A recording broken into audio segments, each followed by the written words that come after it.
talking about it, and apparently they had beef over some singing actress back in the day, which caught me off guard. I thought it was funny, especially because they both played in the AFC West and they both wound up on the Redskins at one point. So Yeah.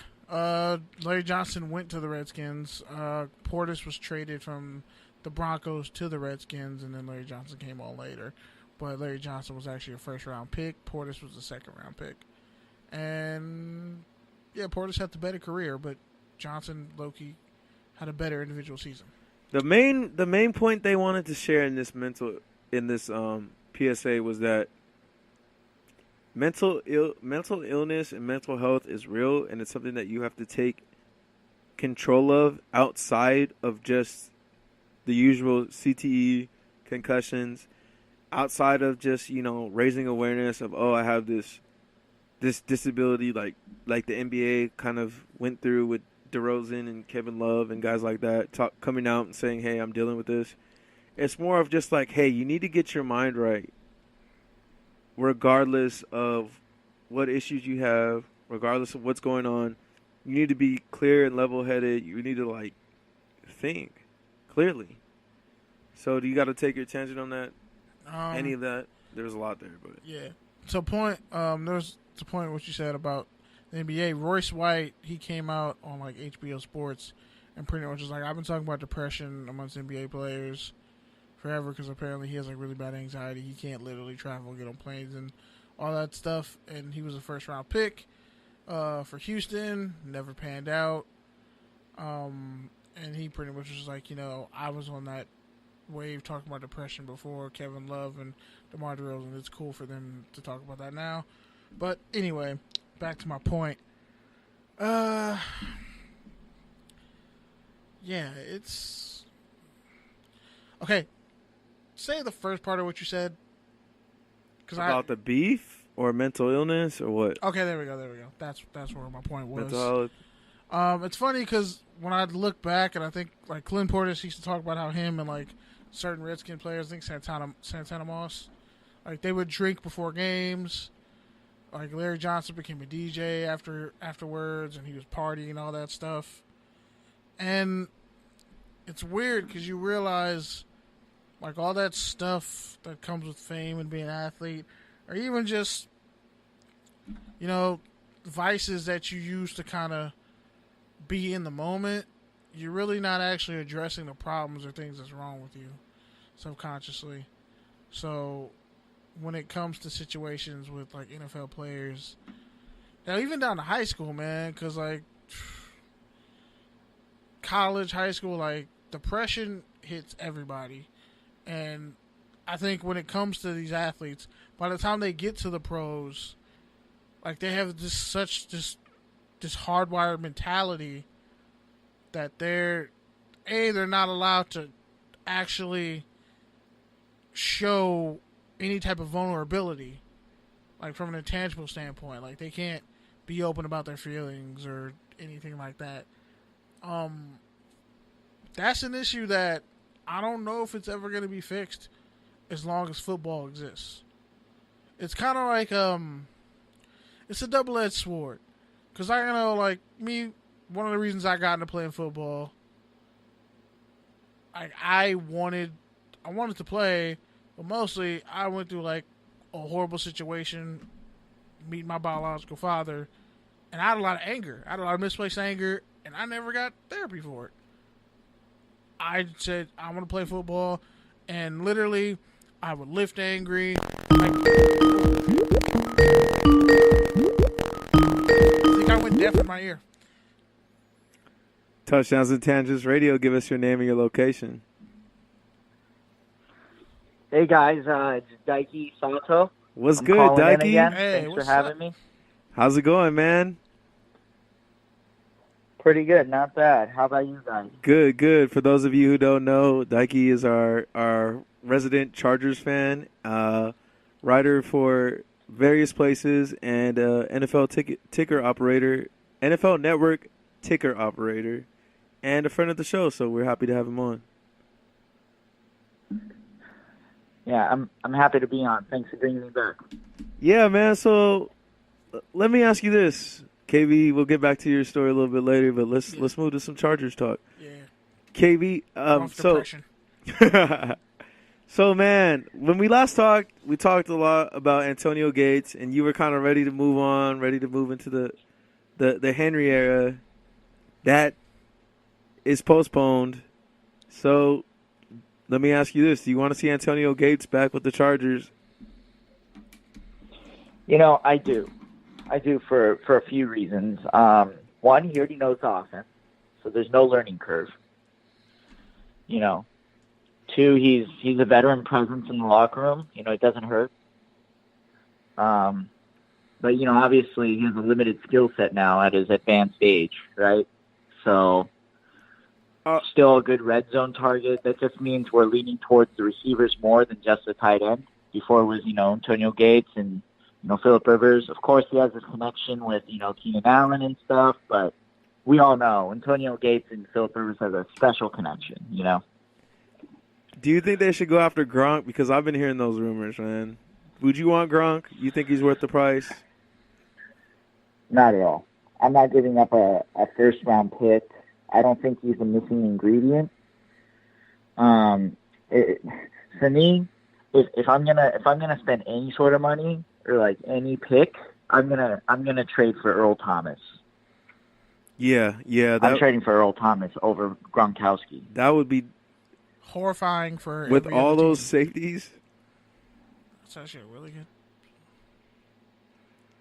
And on Yeah, that, I mean, sorry, I went off this tight end topic, but I'm gonna wrap it up real quick. Go ahead. Earl Thomas is a real center fielder. Derwin James is, he's more of a strong safety, so I prefer that better. And I think we can make the Chargers can make a run at the playoffs heavier that way than bringing in Gronk, who is injured most of the time. I'm not paying a first round pick for someone who's going to be that injured.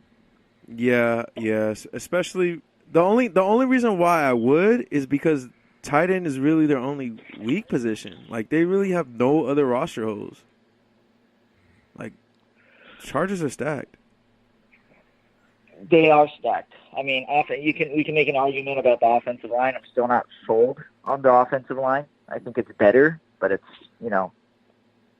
I mean, look at the Cowboys. They just spent a ton of money on Zack Martin. You know what I mean? Yep. And yeah. So it's they know how valuable offensive line is, thanks to also the new CBA. So less practice time, and the offensive linemen have suffered more than anybody else. So, speaking of offensive linemen with the Chargers, Forrest Lamp kind of coming back from that torn ACL. Dan Feeney had a chance to get some play time early in the year. Where do you project that offensive line? Because I know they still have some issues. When you say project, like, what do you mean? Like, in the league? Like, where would I rate them right now? The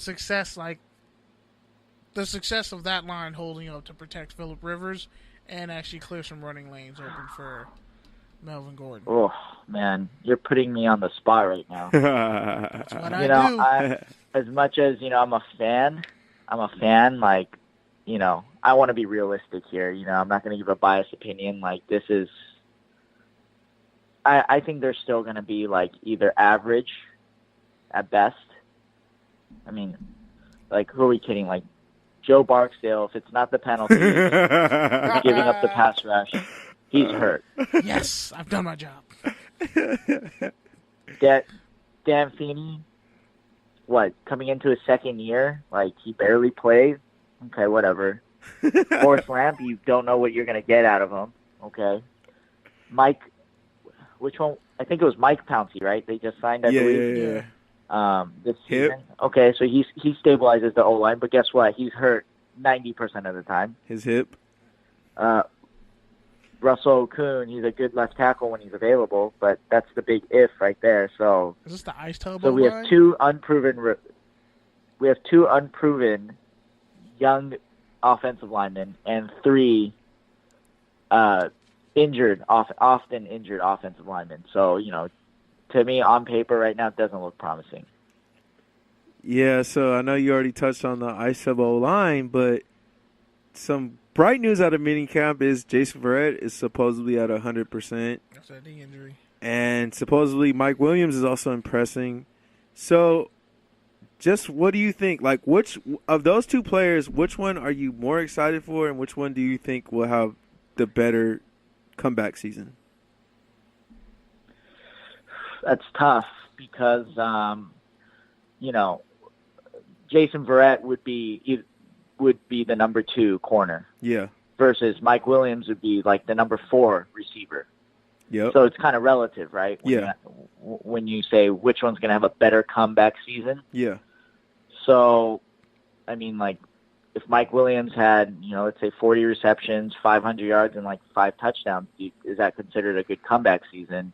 Versus if Jason Verrett had, 70 tackles and like 2 picks and like 12 passes defended. So it's kind of tough to say. I guess I think biggest Jason Verrett will have more. Yeah, the biggest thing is Verrett ahead, was a Pro Bowler, right? So, if he comes back and he's not a Pro Bowler, that's disappointing. But Mike Williams was a top 5 pick, and you got nothing out of him last year. So if you get, solid, good, it's like, which one would you rather have? I guess.